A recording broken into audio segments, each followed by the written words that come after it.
Question number 11, comparative financial statements. Comparative comparison करना है financial statements prepared for financial statement analysis normally reveal which of the following. क्या reveal करती है? A, side by side presentation of the figures for 2 और more years, correct है ये। B, absolute data, absolute मतलब absolute value, absolute data in money value for 2 और more years, yes correct है।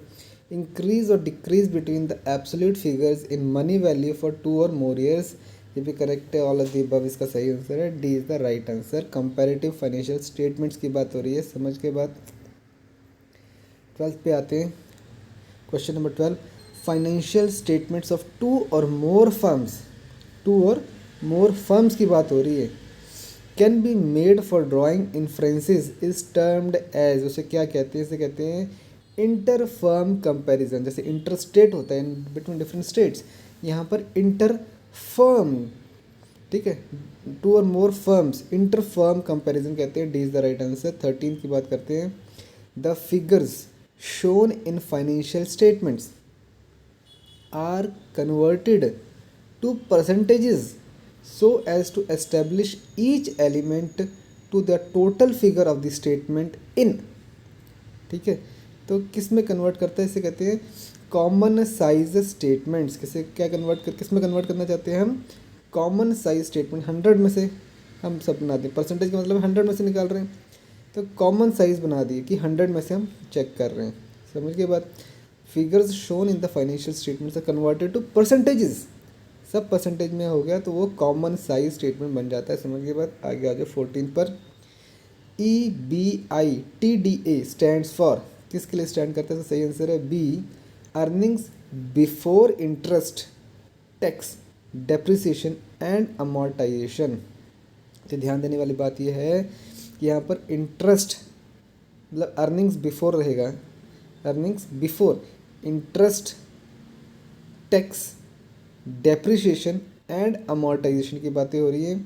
ए में देखो क्या कर दिया, इंटरेस्ट टैक्स डेट कर दिया, डेट नहीं डेप्रिसिएशन की बातें यहाँ पर होंगी। एक बार फिर से इसको देख लो, earning before interest, tax, depreciation and amortisation इसका राइट आंसर है। 15 पे आ जाओ।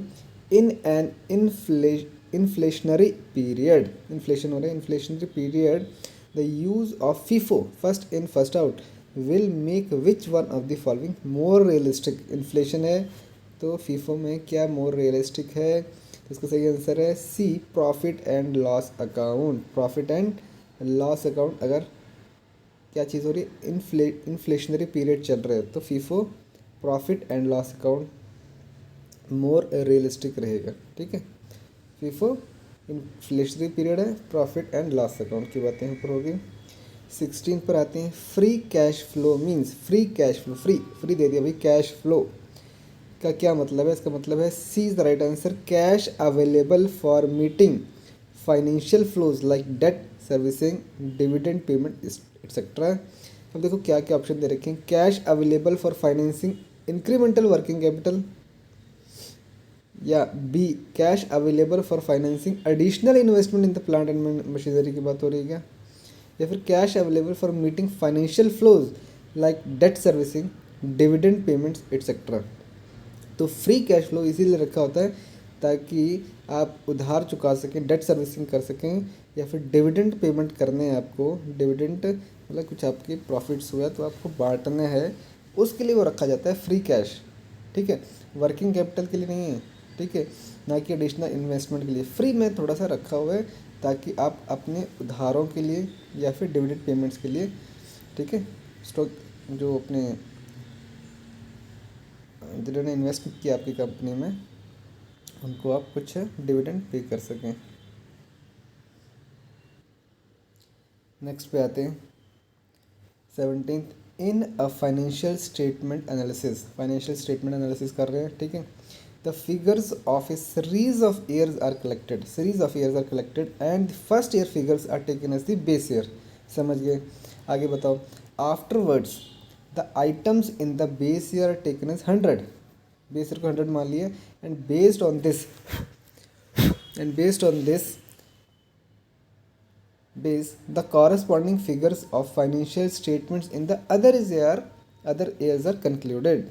Such an analysis is generally called, इसे कहते हैं बेसिकली ट्रेंड देखना, तो इसे कहते हैं ट्रेंड एनालिसिस की पहले फिगर को 100 मान लेना, फिर उसके बेसिस पर क्या ट्रेंड चल रहा है वो हम चेक करते हैं, तो उसे हम ट्रेंड एनालिसिस कहते हैं। ध्यान रख लेना, पहले बेस ईयर को 100 मान लेते हैं और फिर उसके बेसिस पर बाकी के ईयर्स को कंक्लूड करते हैं। 18 पे आते हैं। In preparing the common size profit and loss account, common size बनाना है हमें भैया।